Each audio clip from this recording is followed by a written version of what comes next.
ഇറങ്ങി വരുന്ന കുട്ടി ഈ സൈഡിലൂടെ ഇവിടെ ഇറങ്ങി നിൽക്കുമ്പോൾ അതിന്റെ ഉള്ളിലിരിക്കുന്ന ഡ്രൈവർ ആ കുട്ടിയെ കാണാൻ കഴിയില്ല. അതിനുശേഷം ഈ കുട്ടി ഇവിടുന്ന് ഇങ്ങനെ വന്ന് ഈ ബസിന്റെ മുന്നിലൂടെ കയറി ഇവിടെ എത്തി ഈ ഭാഗത്ത് നിന്ന് ക്രോസ് ചെയ്യുമ്പോഴും അവിടെ ഇരിക്കുന്ന ഡ്രൈവർക്ക് ഇതിനെ കാണാൻ പറ്റില്ല. ഇതിനെയാണ് ബ്ലൈൻഡ് സ്പോട്ട് എന്ന് പറയാ. അപ്പോ ഇതുവഴി ഇങ്ങനെ പോകുന്ന കുട്ടീനെ ഒരു കാരണവശാൽ ആര് കാണുന്നില്ല? ഡ്രൈവർ കാണുന്നില്ല. അപ്പോ ഒരു ബസിന്റെ മുന്നിലൂടെ ജീവിതത്തിൽ ഒരിക്കലും ഇതുപോലെ നിങ്ങൾ ക്രോസ് ചെയ്യാൻ ശ്രമിക്കരുത്. മിനിഞ്ഞാന്നുണ്ടായ അപകടത്തിന്റെ വ്യാപ്തി അത്രത്തോളം വലുതാണ്. ഡ്രൈവർ കണ്ടില്ല, കുട്ടീനെ ബസ് ഇടിച്ചിടുകയും അതിന്റെ ഫ്രണ്ട് ടയർ കയറി ആ കുട്ടിയുടെ മുകളിൽ കൂടെ കയറി. അത് മാത്രമല്ല, അത് കഴിഞ്ഞ് ബാക്ക് ടയറും ആ കുട്ടിയുടെ മേലെ കൂടെ കയറിയിട്ടാണ് ബസ്സിലെ ഡ്രൈവർ അറിയുന്നത്.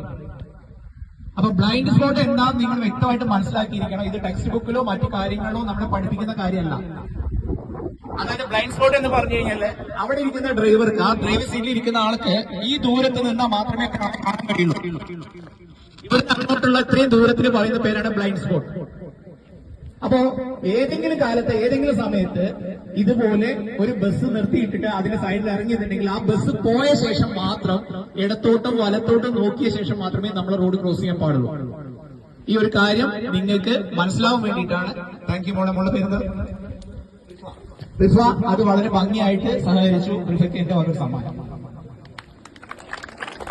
Thank you.